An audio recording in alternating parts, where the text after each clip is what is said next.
La séance est ouverte. L'ordre du jour appelle les questions au gouvernement. La parole est à Madame Sonia Lagarde. Merci, Monsieur le Président. Ma question s'adresse à Monsieur le Ministre de l'Intérieur. L'ordonnance du 20 juin 2013 prévoit qu'à l'instar de leurs collègues de métropole, les policiers municipaux de Polynésie française et de Nouvelle-Calédonie puissent désormais être autorisés à porter une arme de défense de catégorie C, c'est-à-dire de type flashball. Si cette ordonnance a été rendue applicable à la Polynésie française le 4 décembre 2013, il n'en est pas de même pour la Nouvelle-Calédonie et on peut s'interroger sur les raisons qui ont conduit le gouvernement à ne pas prendre de manière simultanée ces dispositions s'agissant de nos deux territoires. Je tiens à dire ici toute l'incompréhension des Calédoniens face à cette différence de traitement. En effet, en tant que maire de Nouméa, je partage avec l'État le devoir d'assurer la sécurité des citoyens, bien sûr, mais aussi celle des policiers municipaux qui remplissent leur mission dans des conditions souvent difficiles et parfois dangereuses. Leur permettre d'exercer leur mission dans les mêmes conditions que leurs homologues métropolitains ou polynésiens répond à une double exigence, tant en termes de sécurité que d'équité entre professionnels. Ma question est donc la suivante. Alors qu'aucun obstacle juridique ne s'oppose plus à ce que le gouvernement permette par décret l'application de cette ordonnance en Nouvelle-Calédonie, pourriez-vous nous dire sous quel délai le gouvernement entend agir en prenant les dispositions qui s'imposent? Je vous remercie. Merci Madame Lagarde. La parole est à Monsieur Bernard Cazeneuve, ministre de l'Intérieur. Madame la députée, vous m'interrogez sur les conditions d'utilisation des armes dites de catégorie C sur le territoire de la Nouvelle-Calédonie et faites référence à une ordonnance qui détermine les conditions de l'utilisation de ces moyens dans d'autres territoires. Comme vous le savez, les conditions d'utilisation de ces armes de catégorie C est fort heureusement très encadrées par les textes. Cela suppose d'abord une convention entre la municipalité dont la police municipale utilisera ces moyens et le représentant de l'État sur le territoire, en l'occurrence en Nouvelle-Calédonie, le haut-commissaire. Mais pour ce qui concerne la Nouvelle-Calédonie, l'utilisation de ces moyens a été conditionnée à la prise d'un texte en Conseil d'État qui définit très précisément les circonstances dans lesquelles il est possible d'utiliser de tels moyens. Je suis tout à fait prêt à prendre le texte en Conseil d'État de manière à ce que vous puissiez avoir cette possibilité, mais il vous appartiendra dès lors, en très étroite liaison avec le haut-commissaire qui a vocation à autoriser l'utilisation dans des circonstances très particulières et très encadrées de ces moyens, il vous appartiendra, en relation avec lui, de signer une convention au terme de laquelle il pourra se prononcer sur vos demandes. Merci Monsieur le Ministre. La parole est à Monsieur François de Rugy.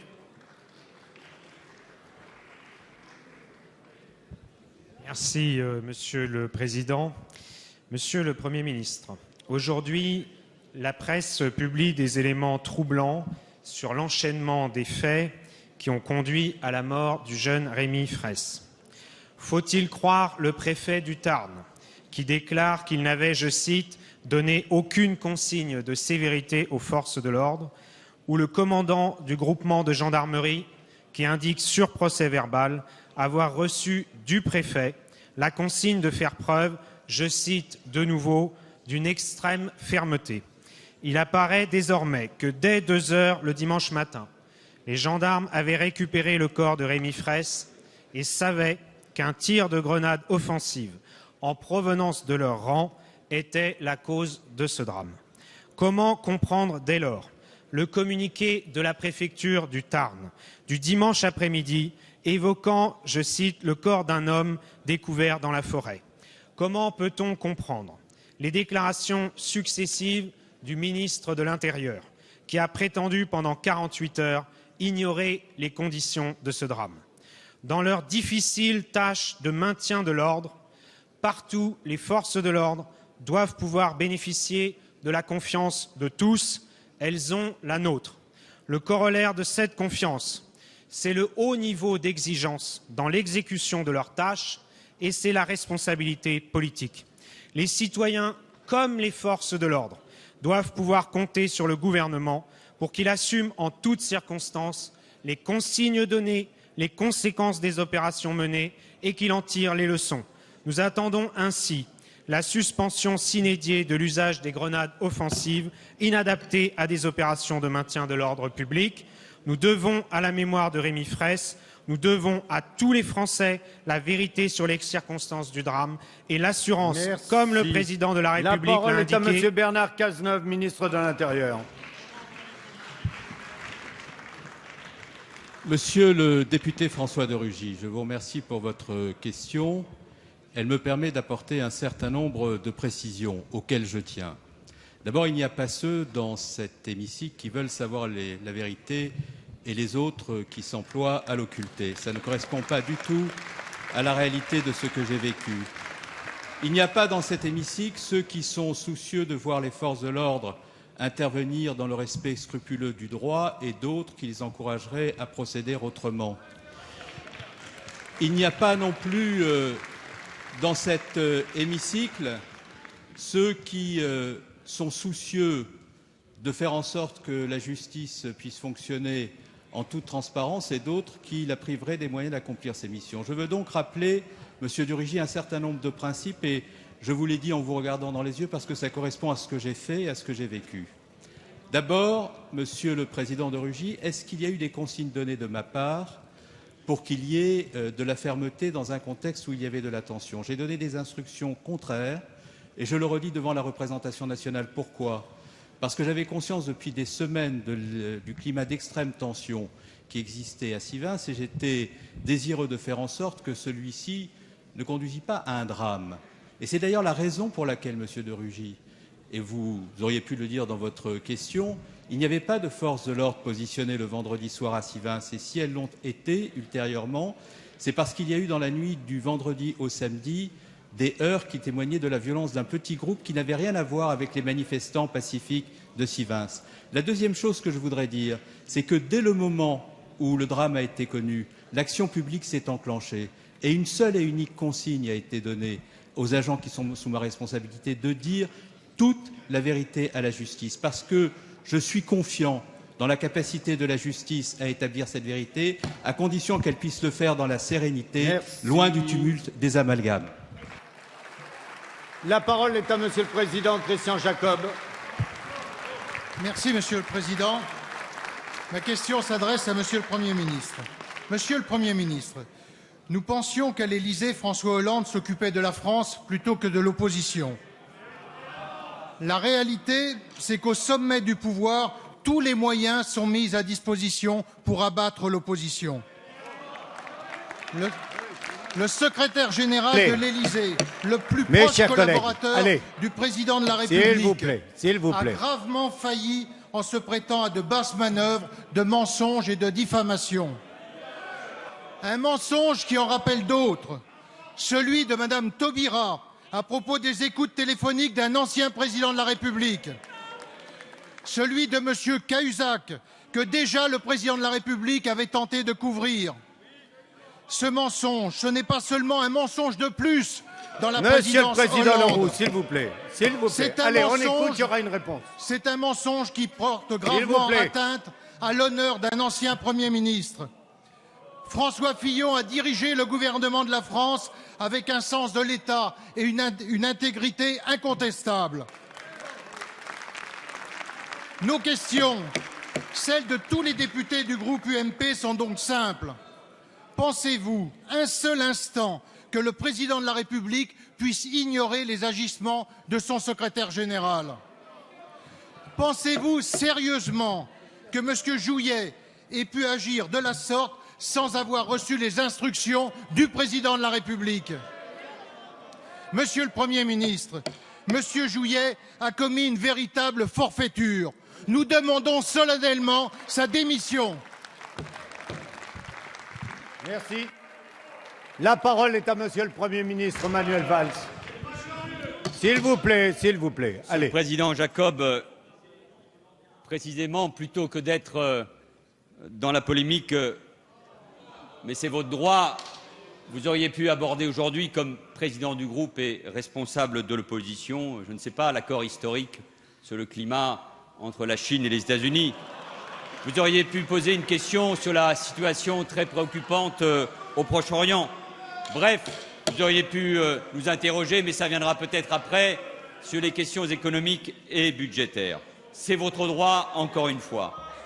Vous voulez m'entraîner dans les polémiques à partir d'amalgames dans lesquels je ne rentrerai pas. Je m'y refuse et je m'en tiendrai aux faits, rien qu'aux faits, parce qu'au fond, là est la vraie question. Les comptes de campagne de votre candidat à la dernière élection présidentielle ont été rejetés par le Conseil constitutionnel dans une décision du 4 juillet 2013. Le Conseil constitutionnel a considéré que c'est à bon droit que la Commission nationale des comptes de campagne a rejeté ce compte. Et le Conseil a estimé dès lors que le candidat n'avait pas droit au remboursement forfaitaire déjà perçu et qu'il devait le restituer. Enfin, le Conseil constitutionnel a validé le montant du versement que votre candidat devait verser au Trésor public du fait de son dépassement du compte de campagne, et le Conseil constitutionnel a dit que ce versement présentait le caractère d'une sanction. Les faits encore, c'est encore l'intervention, le 1er janvier 2014, des commissaires aux comptes de l'UMP, votre formation politique, qui transmettent leurs observations au parquet de Paris sur le paiement de cette pénalité. Et comme l'a rappelé le parquet de Paris, c'est au vu des seuls éléments portés à sa connaissance par les commissaires aux comptes de l'UMP qu'il a ouvert le 2 juillet une enquête préliminaire et qu'au terme de celle-ci, il a confié le 6 octobre à des juges financiers évidemment indépendants l'ouverture d'une information judiciaire pour abus de confiance, complicité et recel.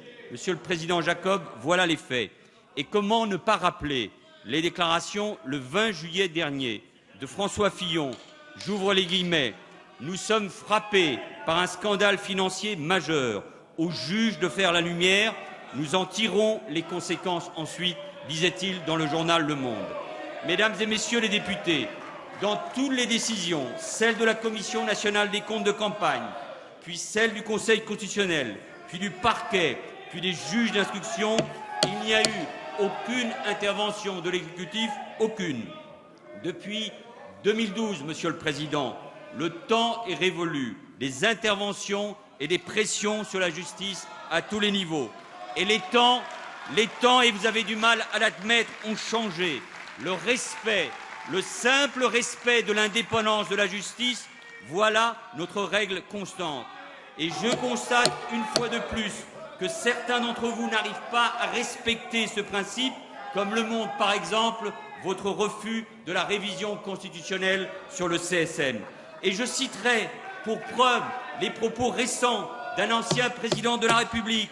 Il disait « Dans la République, la justice ne fait pas la guerre au pouvoir politique, mais enfin, bien sûr, mais enfin, les responsables politiques, Monsieur Jacob, ne sont pas au-dessus des lois, du droit et de l'état de droit.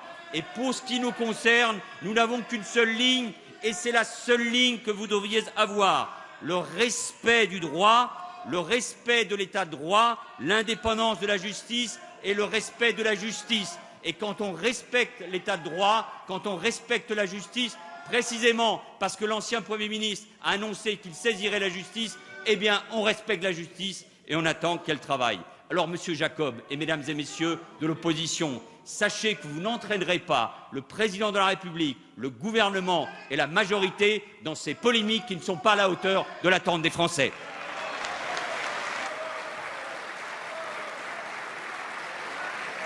Merci, Monsieur le Premier ministre. La parole est à Monsieur Eduardo Riancipel. Monsieur le Président, chers collègues, ma question s'adresse à Monsieur le Secrétaire d'État aux anciens combattants et à la mémoire. Dans toutes les villes et tous les villages de France, nous avons commémoré hier l'armistice du 11 novembre qui a signé la fin de la Première Guerre mondiale. Il y a 96 ans, prit fin celle que nous avons nommée la Grande Guerre et dont chacun espérait qu'elle fût la der des der. Première guerre de masse, première guerre industrielle, 14-18 a façonné par le sang et par la chair l'histoire de toute l'Europe et particulièrement celle de notre pays. La France et les nations européennes ont plongé dans l'effroyable barbarie, conduisant nos peuples à la première grande tragédie du XXe siècle naissant. La technique et la science furent détournées de leurs idéaux de progrès pour se perdre dans l'atrocité des tranchées, dans l'horreur et la barbarie. Nationalisme, course aux armements et volonté de puissance sans limite, telles furent les causes de la Première Guerre mondiale. Mes chers collègues, de la clairière de Rotonde, où fut signé l'armistice, à Notre-Dame de Lorette, où l'anneau de la mémoire rappelle le souvenir de près de 600 000 soldats de toutes nationalités morts au combat, notre pays a rendu hommage au sacrifice de nos aînés. Le mémorial international inauguré par le président de la République hier nous rappelle que la force du rassemblement a toujours permis à la France et à notre peuple de surmonter les moments les plus tragiques de notre histoire.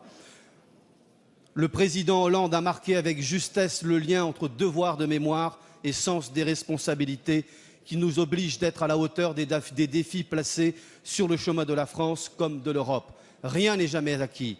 La préservation de la paix, de la sécurité et de la prospérité a pour corollaire le rassemblement de toutes les volontés et la croyance en un patriotisme social auquel nous souscrivons pleinement. Monsieur le ministre, avec Romain Gary, nous pensons que le patriotisme, c'est d'abord l'amour des siens, le nationalisme, c'est d'abord la haine des autres. Quelles leçons retenir, monsieur le ministre, aujourd'hui du sacrifice de nos aînés? Kader Arif, secrétaire d'État chargé des anciens combattants et de la mémoire. Monsieur le Président, Mesdames et Messieurs les députés, Monsieur le député, vous me donnez l'occasion, par votre question, de remercier l'ensemble de la représentation nationale pour ce qui a été son engagement et l'image que nous avons su donner collectivement de l'unité nationale et du rassemblement. Image qui a été une fierté pour nos concitoyens, image qui a été aussi une fierté pour notre pays, quand cette image a été relayée dans un grand nombre de pays, pays alliés, pays amis, pays invités. Moi, je me félicite de la formidable mobilisation qui a eu lieu en 2014, mobilisation de nos collectivités territoriales sur l'ensemble des territoires, mobilisation du monde associatif, mobilisation du monde combattant, mobilisation des armées. Je me félicite de la mobilisation parce qu'il y avait volonté de transmission de cette mémoire dans le monde éducatif, 30 comités académiques, 540 projets retenus pour ce qui est ce concours des petits artistes de la mémoire, 10 000 projets pour le centenaire, 3 000 projets pour les 70 ans. Mobilisation culturelle, quand on voit le nombre d'expositions, de colloques, de documentaires, de films, de livres. Mobilisation qui a fait, je crois, et qui a donné une grande image de notre pays pendant ce cycle mémoriel. Mais je me retrouve aussi autour des valeurs qui ont fait ce cycle et qui étaient la volonté du président de la République lors de son discours du 7 novembre 2013, quand il a lancé ce cycle mémoriel. Ces valeurs qui sont les valeurs qu'il faut toujours se rappeler ou se réapproprier, la nation, la République, le patriotisme, l'idée d'une mémoire apaisée, la volonté de paix. C'est ce que nous sommes parvenus à faire pendant ce cycle, ou en tout cas cette année 2014. Et comme j'ai l'occasion, comme vous, de citer régulièrement Romain Gary, je crois qu'il faut continuer à défendre avec force le patriotisme et en même temps de lutter avec l'énergie maximum contre le nationalisme. Merci, Monsieur le ministre. La parole est à Monsieur Henri Guénaud.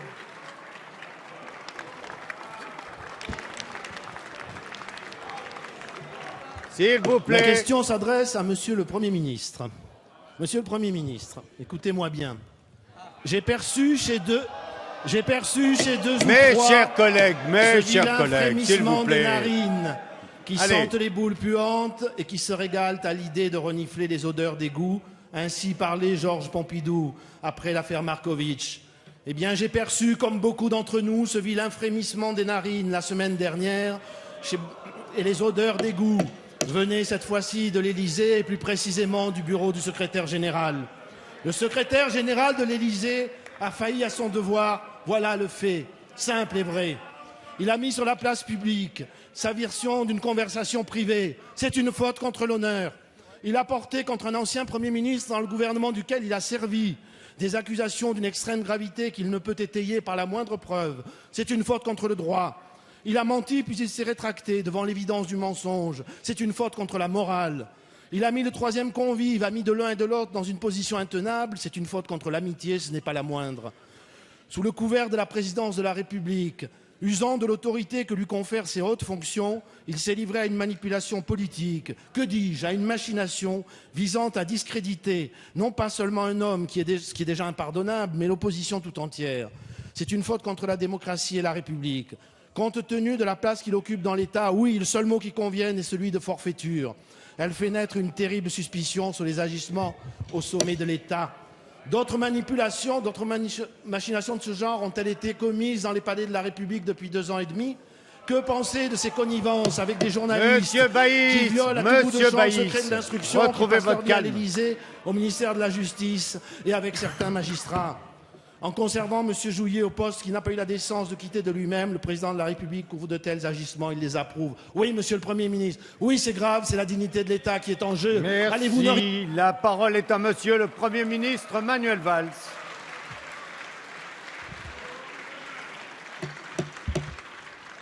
Monsieur le député, monsieur Henri Guénaud, j'ai du respect pour vous et vous faites souvent référence d'ailleurs à l'histoire, à vos racines gaullistes, mais quand on connaît l'histoire, d'une certaine manière, c'est votre inconscient qui a parlé, et quand on évoque l'affaire Markovic, je vous rappelle d'où sont venus les coups contre Georges Pompidou à l'époque. Ils sont venus de son propre camp. Alors c'est pour ça que je suis très étonné que vous fassiez référence à ce moment-là.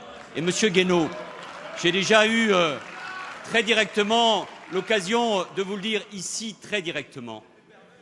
Respectez et respectons tous la justice et les médias. Ici, à l'Assemblée nationale, mettre en cause la justice, comme vous avez déjà eu l'occasion de le faire il y a quelques mois, mettre en cause la décision du Conseil constitutionnel, et nous devons évidemment accepter toutes les décisions quand le Conseil constitutionnel a rejeté les comptes de votre candidat. Et aujourd'hui, vouloir faire la justice à la place de la justice dans cet hémicycle, ça n'est pas, monsieur Guénaud, votre rôle. Que ce soit sur les comptes de campagne, sur ce qu'on appelle l'affaire Big Malion, il me suffirait de rappeler toutes les déclarations de votre camp pour bien montrer que ce n'est pas cette majorité, ce gouvernement qui intervient dans cette affaire. Alors je le répète, laissons la justice travailler, respectons son indépendance, et parce que vous faites référence précisément souvent au gaullisme, à l'état de droit, aux valeurs de la République, à ce que porte notre pays, respectons l'état de droit, ayons en tous le sens de l'État et de la République, et n'oublions pas que la polémique dans laquelle vous voulez nous entraîner pour échapper à la vérité abaisse le débat politique et ne correspond pas à ce que les Français attendent de la représentation nationale. Merci, monsieur le Premier ministre. La parole est maintenant à madame Monique Orphée. Merci, Monsieur le Président. Ma question s'adresse à Madame la ministre de l'Éducation nationale, de l'Enseignement supérieur et de la Recherche. Madame la ministre, l'école, c'est la priorité de notre quinquennat. Parce que l'école républicaine, c'est le moyen pour chaque élève, quelle que soit son origine sociale, de mener les études qu'il souhaite et de préparer son avenir. Alors que des territoires sont plus difficiles que d'autres, que les niveaux de vie sont parfois très différents, l'école doit donner à chaque élève les mêmes armes pour préparer l'avenir. C'est pour cela que les dispositifs d'éducation prioritaire sont tournés vers tous les territoires de France, de la ville, de la province, des Outre-mer, qui en ont besoin. Nous avons mis en place la refondation de l'éducation prioritaire pour mieux adapter et mieux cibler les dispositifs. Les réseaux d'éducation prioritaire, dits REP, permettent à des établissements moteurs, têtes de pont, de travailler en réseau avec les écoles qui leur envoient des élèves. Pour les territoires les plus en difficulté, vous avez mis en place les REP+, qui fonctionnent grâce à un nouvel indice social, niveau de vie des parents, niveau scolaire des élèves, projet des établissements. Tous ces paramètres sont pris en compte. Vous avez défini 102 REP+, qui vont concentrer des nouveaux moyens. À La Réunion, ce sont 6 collèges, têtes de réseau, qui vont en bénéficier. La concertation et les discussions continuent pour cibler les territoires en besoin.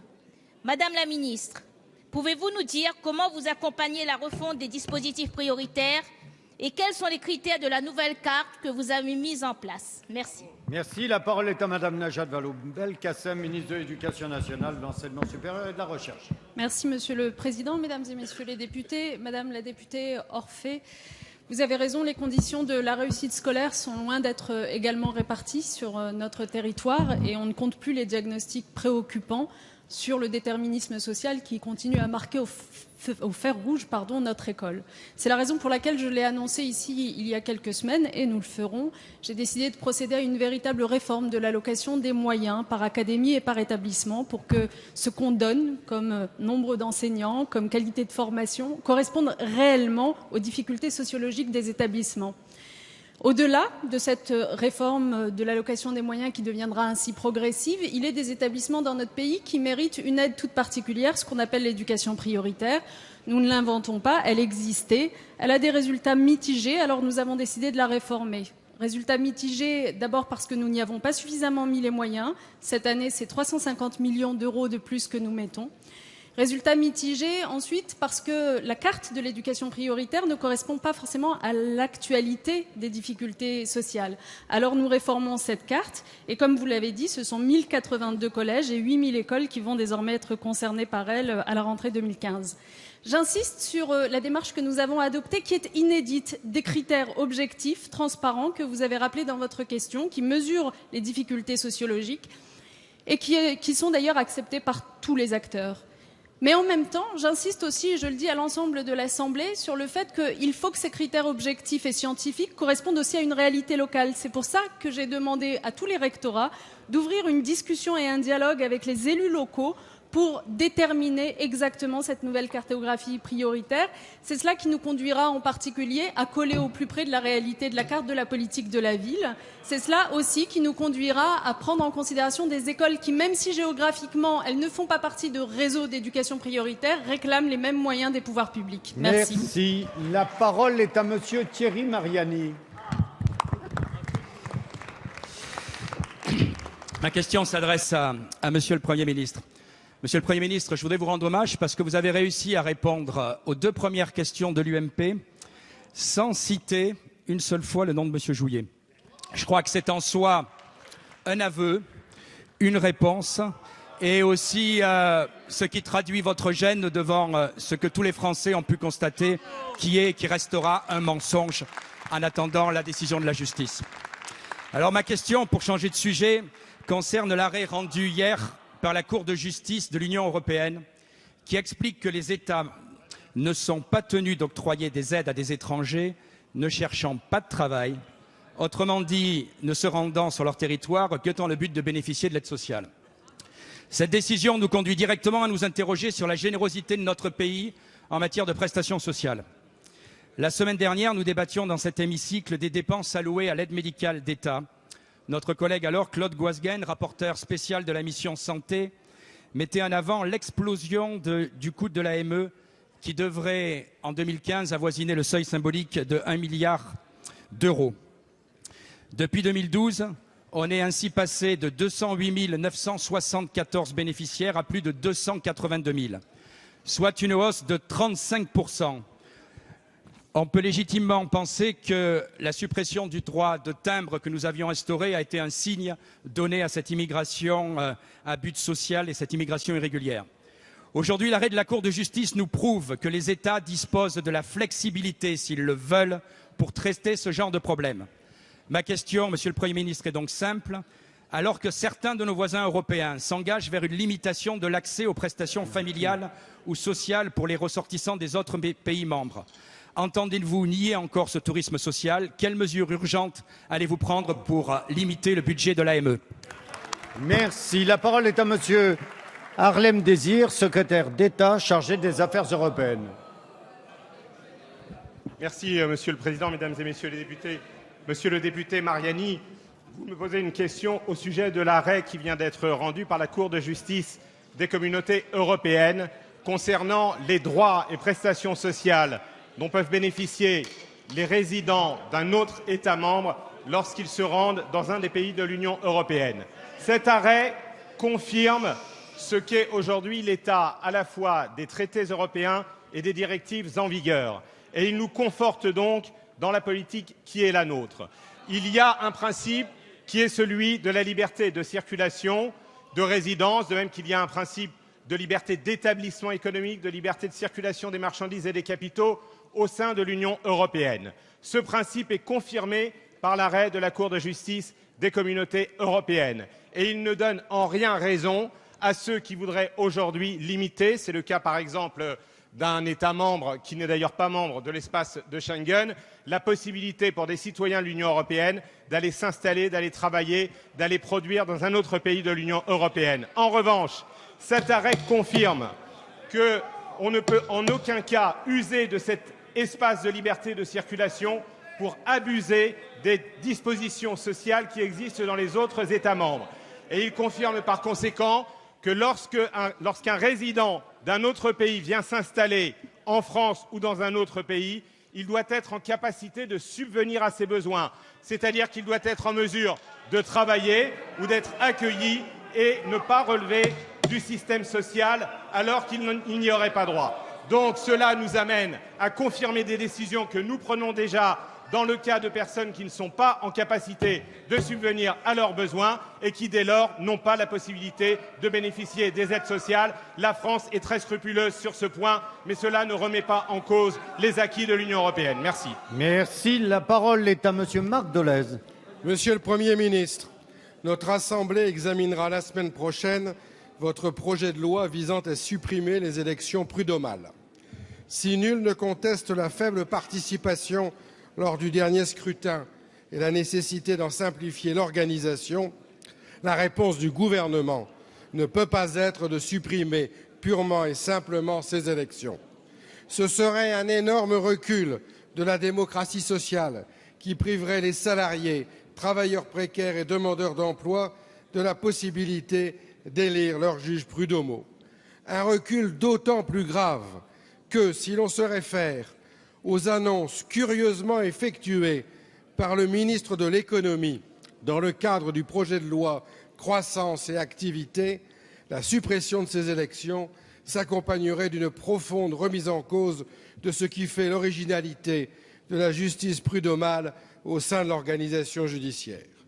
De leur côté, Madame la garde des Sceaux et le ministre du Travail viennent d'annoncer le 6 novembre à Orléans les grandes lignes d'un projet de loi quelque peu différent, mais tout aussi inquiétant.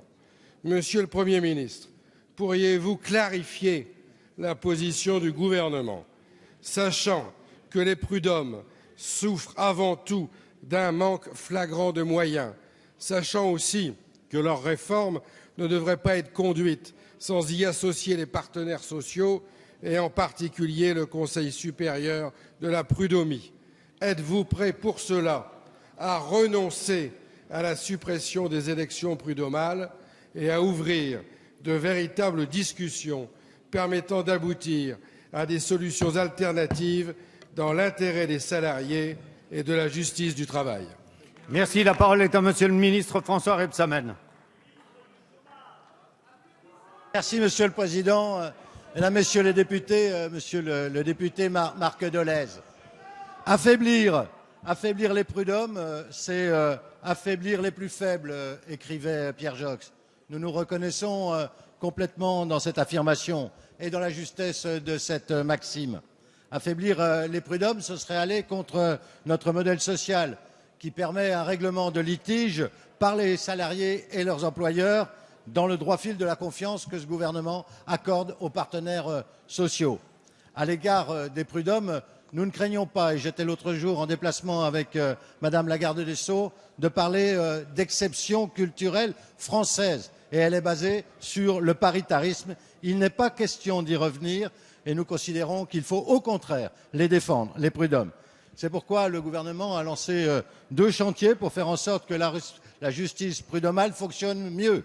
Parce que les délais qui courent sont toujours des délais qui servent les plus forts au détriment des plus faibles. Une réforme du mode de désignation des conseillers de prud'hommes a été adoptée par le Sénat. Il l'a été par la Commission des affaires sociales de l'Assemblée nationale. Nous en débattrons prochainement en séance. il ne s'agit en rien d'un déni de démocratie sociale que de permettre aux partenaires sociaux de désigner eux-mêmes ceux qui siégeront en leur nom en tant que juges au nom de leur pairs. Il y a là une responsabilité de plus pour les organisations et toute notre action vise à rendre les partenaires sociaux plus légitimes et plus forts pour cela. Par ailleurs, avec Madame la garde des Sceaux, nous avons lancé une grande discussion sur la base du rapport qui a été rendu et qu'elle avait commandé à Monsieur Alain Lacabaratz pour améliorer le fonctionnement des prud'hommes. Nous aurons l'occasion d'y revenir. Il s'agit là d'une grande réforme pour faire en sorte que cette justice fonctionne encore mieux. Merci, Monsieur le Ministre. La parole est à Monsieur Philippe Vittel. Monsieur le Premier ministre, en juin 2011, un contrat de 1,2 milliard d'euros pour la construction de 2 bâtiments de type Mistral est signé entre DCNS et le groupe public russe Rosoboronexport. Le Vladivostok serait livré fin 2014 et le Sébastopol en 2015. 2 autres BPC devraient être construits en Russie. Le 5 mars dernier, le Vladivostok fait sa première sortie en mer. Le 1er juillet, 400 marins russes arrivent à Saint-Nazaire pour se former à l'utilisation des navires. Et le 13 septembre, le Vladivostok fait sa première sortie en mer avec un équipage russe. Le bateau est prêt pour être livré en novembre.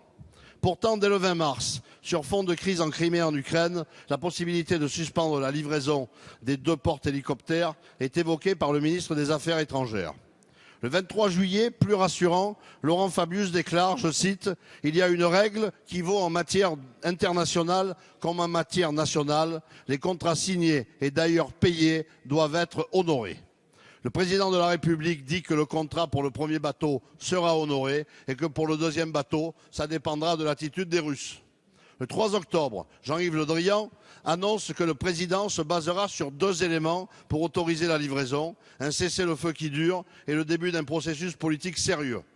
Le 9 octobre, le porte-parole du ministère russe des Affaires étrangères déclare « La France doit livrer les navires Mistral à la Russie ou rendre l'argent ». Le 6 novembre, le Premier ministre Manuel Valls considère que les conditions ne sont pas réunies pour la livraison du premier des 2 Mistral. Le lendemain, 8 membres du Congrès américain écrivent au secrétaire général de l'OTAN, Jens Stoltenberg, pour inviter l'Alliance à racheter à la France les BPC commandés par la Russie. L'OTAN répond immédiatement que la question de la livraison des bateaux doit être décidée par les parties impliquées. Alors, Monsieur le Premier ministre, allez-vous, oui ou non, livrer leurs bateaux à la Russie ? La parole est à Monsieur Jean-Yves Le Drian, ministre de la Défense. Monsieur le Président, Mesdames et Messieurs les députés, Monsieur le député Philippe Vittel, d'abord merci d'avoir rappelé le calendrier et l'ensemble du processus qui s'est engagé en 2011 et qui vise un contrat passé entre une société russe, Rosoboronexport, et DCNS, société française, permettant la livraison de 2 bâtiments de projection et de commandement, l'un pour l'automne 2014, l'autre pour l'automne 2015. La situation d'aujourd'hui, le fait que la livraison devrait arriver prochainement, sauf que la société DCNS a indiqué, comme vous l'avez rappelé, qu'elle ne disposait pas aujourd'hui de l'autorisation gouvernementale d'exportation nécessaire pour que le transfert ait lieu. Et donc, aucune date de livraison ne peut être fixée à ce stade. En effet, le Président de la République l'a rappelé, une décision définitive interviendra le moment venu et il appréciera dans toute sa responsabilité la décision qu'il doit prendre, ce qui n'est pas une décision simple. Je voudrais compléter mon propos, Monsieur le député, pour vous dire qu'avant cette échéance, qui est nécessaire pour la livraison et pour l'exportation du premier bâtiment, l'exécution du contrat se poursuit. Toute initiative supplémentaire n'a pas de sens et croyez bien que le moment venu, la France assurera toutes ses responsabilités. Merci, Monsieur le Ministre. La parole est à Monsieur Philippe Noche.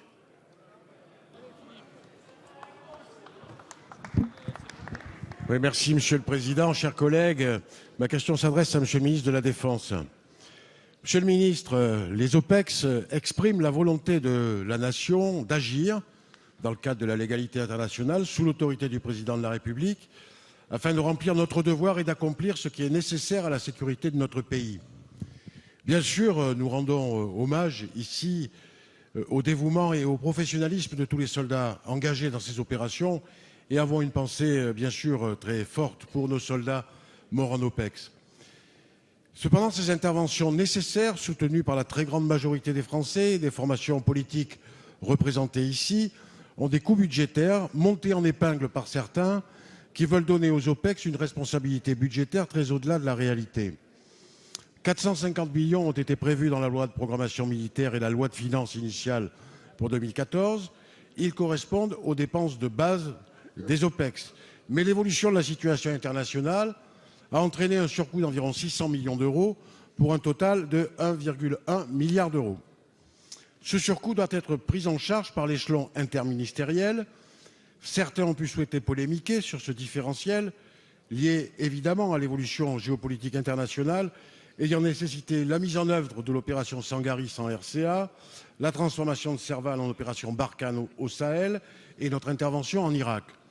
Pourtant, ces interventions correspondent à la fois à la défense de nos valeurs, de notre pays et de l'Europe et au rôle international de la France en tant que membre permanent du Conseil de sécurité.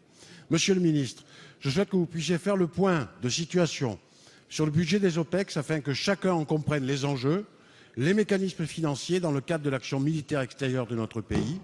Pouvez-vous d'autre part nous préciser dans quelle mesure ces efforts financiers qui concourent à la sécurité de l'Europe devraient être mieux pris en compte par l'Union européenne dans son appréciation sur notre budget? Merci. La parole est à Monsieur Jean-Yves Le Drian, ministre de la Défense. Monsieur le Président, Mesdames et Messieurs les députés, Monsieur le député Philippe Noche, d'abord, je vous remercie d'avoir fait référence au sacrifice de plusieurs militaires français en opération extérieure, puisque votre question porte sur les OPEX. Et je voudrais singulièrement rappeler devant notre Assemblée le sacrifice des 7 militaires morts pour la France au cours de l'année dernière. Et ce sacrifice a été évoqué hier à l'Arc de Triomphe, où leur nom a été cité devant la nation tout entière. Mais pour revenir à votre question, le montant, la dotation initiale des opérations extérieures dans la loi de programmation militaire est de 450 millions d'euros, ce qui est un chiffre un peu plus faible que dans la loi de programmation militaire antérieure, parce qu'il y a eu progressivement des engagements en Afghanistan, des engagements de l'opération Licorne et des engagements du Kosovo, parce qu'il n'y avait plus de nécessité militaire avérée. Par contre, depuis le vote du budget et de la loi de programmation à la fin de l'année 2013, des initiatives nécessaires que l'ensemble de l'Assemblée a approuvées ont été prises. C'est l'opération Serval, dont les effectifs sont restés plus élevés que prévu en raison d'aggravation de situations qui rendaient nécessaire notre présence. Ça a été le lancement de l'opération Sangaris en décembre de l'année dernière et plus récemment le lancement de l'opération Chamal. L'ensemble de ces opérations extérieures représente un coût global de 605 millions d'euros que vous avez évoqué. Et je voudrais rappeler ici à la représentation nationale que conformément aux engagements pris et par le Premier ministre et par moi-même, les 605 millions seront versés au budget de la Défense en fonction de l'article 4 de la loi de programmation militaire, comme nous nous étions engagés. Je voudrais repréciser un point sur la participation européenne. Nous sommes tout à fait favorables à la modification du dispositif Athéna, qui aujourd'hui est largement insuffisant pour financer les opérations de l'Union européenne. Merci. La parole est à Monsieur Jacques Moignard. Merci, Monsieur le Président. Mesdames et Messieurs les députés, ma question s'adresse à Madame la Ministre de l'Éducation nationale, de l'Enseignement supérieur et de la Recherche. Madame la Ministre, le 30 octobre, vous avez annoncé que le fonds d'amorçage, qui, je le rappelle, est de 50 € par écolier et par an, plus 40 € pour les enfants scolarisés dans les communes éligibles à la dotation de solidarité urbaine, dite cible, ou de la dotation de solidarité rurale, cible également, serait maintenu pour la rentrée 2015. C'est une très bonne nouvelle pour nos communes. Et le groupe radical, républicain, démocrate et progressiste s'était d'ailleurs fortement engagé en ce sens en déposant un amendement visant à maintenir ces 50 €. Dans la rédaction actuelle, le maintien des 50 € est conditionné à la mise en place d'un projet éducatif territorial, dit le PEDT. Cette mise en place ne peut en effet qu'apporter des améliorations de prise en charge, tant elle est en phase avec chaque particularité locale. Par exemple, pour mon département de Tarn-et-Garonne, sur les 129 écoles présentes, 13 se sont engagées dans un PEDT, dont ma bonne ville de Montèche. Madame la Ministre, le 30 octobre dernier, vous vous êtes engagée a adressé une circulaire aux inspections académiques. Cette dernière préciserait que les inspections académiques se tiendraient à la disposition des petites communes pour les aider à rédiger ces projets éducatifs territoriaux. Pourriez-vous, Madame la Ministre, nous reconfirmer cet engagement et nous indiquer dans quel délai cette circulaire devrait paraître? Je vous remercie. Merci. La parole est à Madame Najat Vallaud-Belkacem, ministre de l'Éducation nationale. Merci, Monsieur le Président, Mesdames et Messieurs les députés. Monsieur le député Moignard, le 30 octobre dernier, en effet, comme l'avait indiqué le Premier ministre, le gouvernement a soutenu l'amendement qui était proposé par votre groupe et par la majorité, consistant à reconduire pour l'année 2015-2016 l'aide de l'État au développement des activités périscolaires et à demander aux communes de s'engager dans un plan éducatif territorial. Ce choix, nous l'avons fait d'abord parce que l'expérience nous montre combien cet outil de collaboration entre l'État et les collectivités locales est précieux pour garantir la complémentarité du temps scolaire et du temps périscolaire et bien sûr la qualité des activités périscolaires. Puis c'est aussi un acte de bonne gestion parce qu'il nous permet de garantir que l'argent que l'État verse sert bien au final à payer des activités périscolaires. Aujourd'hui, pour votre information, ce sont 7000 communes qui se sont engagées dans de tels plans éducatifs territoriaux, y compris de petites communes, comme j'ai pu en voir d'ailleurs dans l'Allier, où j'ai été vendredi dernier pour les assises de la ruralité. Nous avons plusieurs mois devant nous pour que chaque commune s'engage dans un tel plan éducatif et je me suis engagée moi-même en effet à adresser une circulaire au service de l'État pour accompagner notamment les communes qui n'avaient pas cette tradition de contractualisation. Cet engagement que j'ai pris, nous l'avons confirmé avec mon collègue Patrick Kanner en charge de la jeunesse et de la vie associative dans un courrier adressé à tous les maires de France ce matin même. Et cette circulaire dont vous parlez, nous voulons qu'elle lève véritablement les difficultés et les blocages auxquels pourraient être confrontées notamment les petites communes. C'est la raison pour laquelle, dès le 6 novembre dernier, j'ai installé un groupe de travail dans lequel on retrouve les associations d'élus locaux, mais aussi les services déconcentrés et centraux de l'État, les associations partenaires de l'État et la CNAF. Et c'est dans le cadre de ce groupe de travail qu'on va rédiger cette circulaire en détail qui sera adressée aux services avant le prochain congrès de l'Association des maires de France. C'est une démarche qui peut paraître originale, mais je veux faire des collectivités des partenaires à part entière. Merci. La parole est à Monsieur Damien Mello. Merci, Monsieur le Président. Mesdames, Messieurs, chers collègues, ma question s'adresse à Monsieur le Premier ministre. Jeudi dernier, le président de la République promettait aux Français qu'il n'y aurait aucune nouvelle augmentation d'impôts. Or, le projet de loi de finances rectificative pour 2014, présenté en Conseil des ministres moins d'une semaine après les déclarations télévisuelles du président de la République, contient une nouvelle taxe d'habitation sur les résidences secondaires, une surtaxe pour les zones tendues. Certes, il nous a été expliqué que cette taxe serait une simple faculté laissée à la discrétion des communes situées dans ces zones. Mais une fois de plus, vous mettez en porte-à-faux les collectivités territoriales. Vous réduisez leur dotation et vous annoncez ensuite que la surtaxe dont il est question ne sera pas le fait du gouvernement, mais de la responsabilité des communes que vous accuserez ensuite d'avoir augmenté les impôts à votre place. Alors, jeudi dernier, devions-nous entendre de la part du président de la République qu'il promettait de ne pas augmenter les impôts, sauf la taxe d'habitation sur les résidences secondaires pour les zones tendues, ou devions-nous entendre qu'il ne s'agissait, une fois de plus, que d'une fausse promesse? Les Français n'y croient plus et subissent de plein fouet une pression fiscale devenue insoutenable. Il suffit d'aller à leur rencontre pour s'en rendre compte. L'augmentation des prélèvements obligatoires semble malheureusement être devenue votre seule variable d'ajustement alors qu'il faudrait baisser les dépenses publiques. Alors, Monsieur le Premier ministre, quand allez-vous abandonner votre politique de communication pour engager enfin la France dans une vraie politique de réduction des dépenses publiques? Merci. La parole est à Monsieur Michel Sapin, ministre des Finances et des Comptes publics. Merci Monsieur le Président, Mesdames, Messieurs les députés. Monsieur le député Damien Mello, merci pour votre question qui va me permettre de rétablir la vérité, mais vous la connaissez. Et sur des sujets comme ceux-là qui intéressent tout le monde, mieux vaut regarder les choses en face en disant la vérité plutôt que de chercher à affoler. Il n'y a aucune taxe sur l'ensemble des résidences secondaires. À vous écouter, on pourrait croire cela. Non, vous le savez bien. De quoi s'agit-il? Il s'agit, à la demande de très grandes agglomérations de France, de mettre en œuvre de manière extrêmement ciblée uniquement dans certaines communes, dans certains quartiers, où les prix sont l'objet de spéculations, où il y a beaucoup de logements quasiment vides, alors qu'il y a beaucoup d'habitants qui cherchent des logements, mettre en place un mécanisme à la volonté des communes qui leur permette d'augmenter de manière extrêmement ciblée les taxes d'habitation en question. Donc c'est vraiment très partiel sur une partie du territoire, à la demande des communes et pour les finances des communes et en aucun cas les finances de l'État. Voilà exactement ce qu'il en est. Mais monsieur le député, cela me permet de vous redire ici, de manière extrêmement claire, que ni dans la loi de finances pour 2015, ni dans la loi de finances rectificative pour 2014, il n'y a aucune disposition augmentant les impôts de l'ensemble des Français. Au contraire, il y a des dispositions extrêmement fortes, extrêmement puissantes, qui vont permettre de diminuer l'impôt payé, l'impôt sur le revenu, payé par les plus modestes des Français, de plus de 3 milliards d'euros, sans pour autant que ce soit les autres, contrairement à ce que parfois vous racontez, qui le supportent. C'est une baisse d'impôt. C'est la première fois depuis 2010. 2010, vous avez augmenté. 2011, vous avez augmenté.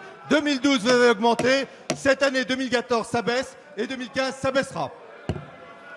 Merci, Monsieur le Ministre. La parole est à Monsieur Jean-Luc Laurent. Merci, Monsieur le Président. Ma question s'adresse à Monsieur le Ministre de la Politique de la Ville, de la Jeunesse et des Sports. Le Président de la République vient de réaffirmer l'importance qu'il accordait au service civique. Le projet de budget en discussion au Parlement permet d'augmenter le nombre de bénéficiaires à 40 000 sans atteindre encore l'objectif de 100 000 services civiques annuels. Le Président de la République a annoncé la réforme de l'actuel service civique pour créer un service civique universel. Reste à préciser maintenant les contours exacts. Cette question est importante en effet, surtout au lendemain du 11 novembre, qui rappelle l'importance de développer le lien entre l'armée et la nation. Sans revenir au service militaire, qui ne concernait que les jeunes hommes, qu'on aurait pu faire évoluer et dont je regrette pour ma part la suppression pure et simple, nous sommes nombreux à être convaincus qu'il faut renforcer les institutions qui unissent les citoyens et la nation. Et d'abord les plus jeunes de nos compatriotes. Pour cela, le nouveau service civique aura un rôle à jouer. Le passage vers un service civique universel ou obligatoire pose plusieurs difficultés juridiques au regard du droit du travail, car il ne s'agit pas, à mes yeux, de fournir une main-d'œuvre low cost, mais aussi sociale. Pourquoi concentrer sur les plus jeunes, qui sont souvent les plus précaires, les bienfaits de l'engagement au service de tous et la charge de devoir réparer la société par un engagement civique? Les difficultés sont nombreuses, il ne faut pas les fuir, mais en débattre. Nous devons nous donner les moyens de proposer à nos concitoyens des modèles de réussite et d'épanouissement, de succès et d'accomplissement au service de l'intérêt général. Monsieur le ministre, le service civique ouvre des perspectives passionnantes. Il faut qu'il y ait un débat qui concerne l'exécutif naturellement, mais aussi le Parlement et le pays tout entier. La parole est à Monsieur Patrick Caner, ministre de la Ville, de la Jeunesse et des Sports. Monsieur le Président, Mesdames et Messieurs les députés, Monsieur le député Laurent, nous avons la volonté, je crois très largement partagée sur ces bancs, d'encourager l'engagement et plus spécifiquement l'engagement des jeunes.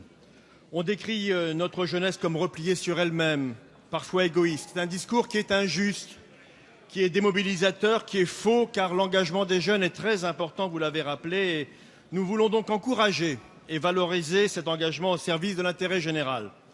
Dans cette perspective, Monsieur le député Laurent, et pour qu'il n'y ait pas de confusion dans votre esprit, nous avons un outil qui est le service civique d'une durée significative, en moyenne 8 mois, d'un seul tenant, indemnisé. Et la semaine dernière, vous l'avez rappelé, nous avons voté ici même à l'unanimité sa montée en charge à 45 000, unanimité dont je me félicite. Parallèlement, le président de la République veut aller plus loin et proposer un nouveau dispositif à caractère universel. Pour qu'il soit universel, naturellement, il doit s'adapter aux situations des uns et des autres, les jeunes en études, les jeunes en formation, les jeunes en emploi ou les jeunes en stage. C'est pourquoi cette solution d'engagement serait courte, souple et bénévole, et elle viendra préparer les jeunes à venir renforcer les 16 millions de bénévoles existants déjà dans le secteur associatif. Le principe étant fixé, il m'appartient maintenant d'en préciser les modalités et d'en assurer la mise en œuvre. Je le ferai en concertation avec le secteur associatif, les élus locaux, les jeunes eux-mêmes et les structures publiques qui pourraient les accueillir avant naturellement de revenir devant la représentation nationale.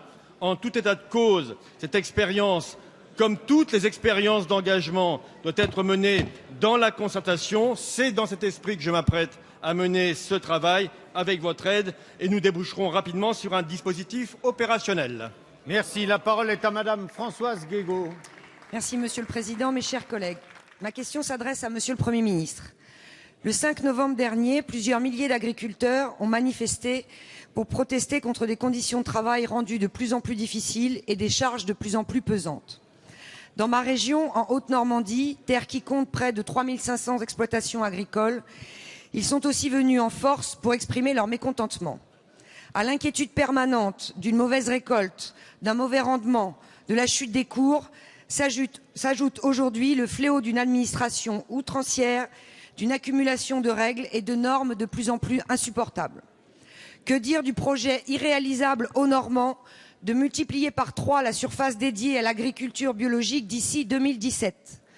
Un dogmatisme écologique supplémentaire, bien loin du pragmatisme qu'attendent les agriculteurs et qui va les priver d'une forte partie des fonds européens dont ils ont pourtant tant besoin. Alors évidemment, dans ce contexte, il est bien difficile de susciter chez les jeunes l'envie de s'installer. Pourtant, certains se battent et veulent encore y croire. Seulement aujourd'hui, ils ne savent même pas dans quelles conditions cette installation pourra se faire.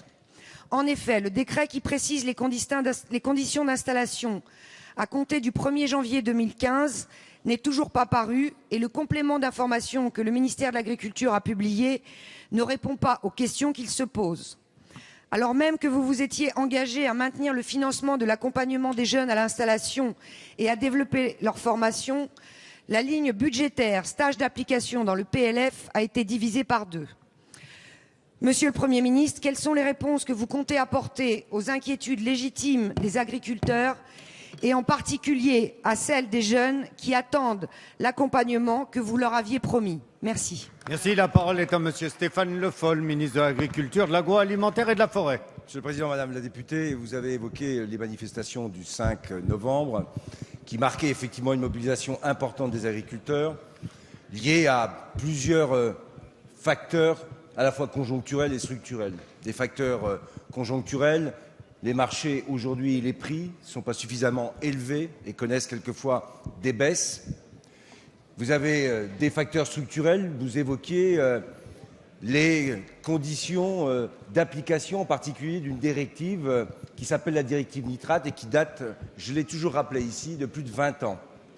Le cadre administratif, le cadre dans lequel nous agissons aujourd'hui, c'est celui d'une nouvelle politique agricole commune et c'est celui aussi de politiques environnementales qui ont été définies, je le rappelle, il y a plusieurs années. Tout ça doit être fait et respecté en respectant les agriculteurs. C'est pourquoi j'ai nommé une mission sur la question des contrôles. Il faut qu'il y ait des contrôles, mais en même temps, ils doivent être acceptés. Et surtout, on doit mieux s'organiser pour éviter de les multiplier. C'est le premier point. Le deuxième, c'est de se mobiliser à l'échelle européenne pour apporter des solutions. Lundi, au Conseil des ministres de l'Agriculture, a été adoptée une résolution par 21 pays, à l'initiative de la France, pour financer en particulier les outils nécessaires pour limiter l'impact de l'embargo russe. C'est la France qui a pris cette initiative. Et puis, sur la question des installations, je vous rappellerai que nous avons voté une loi qui donne des moyens à l'ensemble des dispositifs, et en particulier pour les jeunes agriculteurs, pour l'installation. Nous avons renforcé le rôle des SAFER. Et dans le budget, contrairement à ce que vous dites, le budget a été augmenté. C'est 100 millions d'euros qui sont consacrés sur le budget pour l'installation. Et les engagements que j'ai pris seront tenus. La question qui était posée sur l'application en 2015 de l'ensemble des mesures, en particulier de la DJA, sera mise en application dès le 1er janvier 2015. Merci. La parole est à Madame Annick Leloch. Merci, Monsieur le Président. Ma question s'adresse à Monsieur le ministre du Travail et de l'Emploi. Dès 2012, notre majorité s'est engagée en faveur de l'emploi des jeunes et des seniors, car ce sont les catégories d'âge les plus touchées par le chômage. Les uns sont freinés à l'entrée dans la vie active, quand les autres sont précipités vers la sortie. Il s'agit là d'une redoutable menace pour la pérennité de notre cohésion sociale. Le 6 novembre, le président de la République a annoncé de nouvelles mesures en faveur de l'emploi des seniors. Une première mesure s'adresse aux seniors n'ayant pas toutes leurs annuités.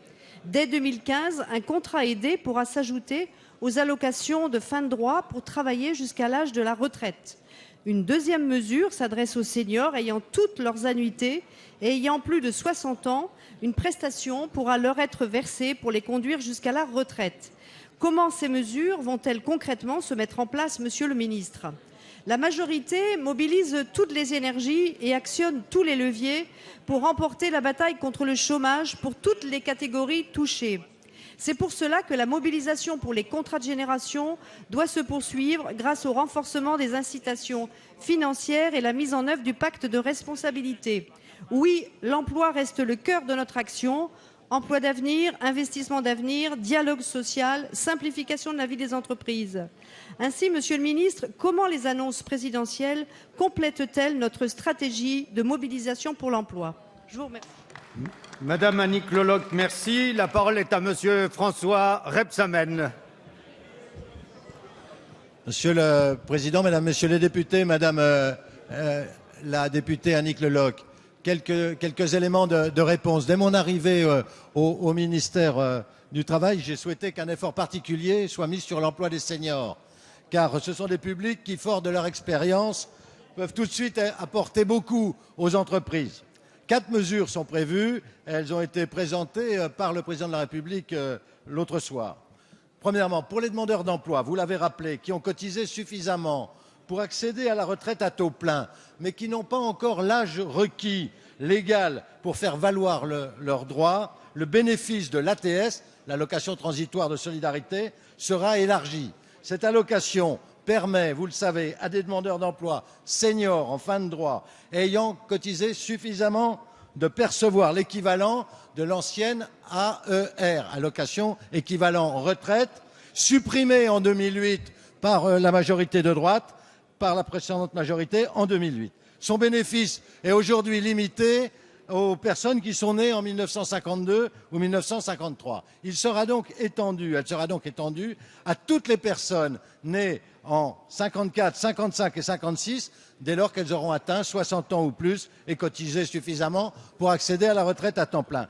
Je sais que c'est un combat que vous avez mené et que cette majorité a mené depuis longtemps pour qu'elle aboutisse. Aujourd'hui, on ne peut que la saluer. Enfin, je voudrais terminer en vous disant qu'il existe aussi un accès privilégié aux contrats, aux emplois aidés, notamment dans le secteur marchand. Et puis, il va se mettre en place un nouveau contrat, le contrat nouvelle carrière, sur le type des contrats de professionnalisation qui sera réservé au public senior pour leur permettre une insertion en entreprise telle que vous l'avez demandé. Merci, Monsieur le Ministre. La séance des questions au gouvernement est terminée. La séance est suspendue.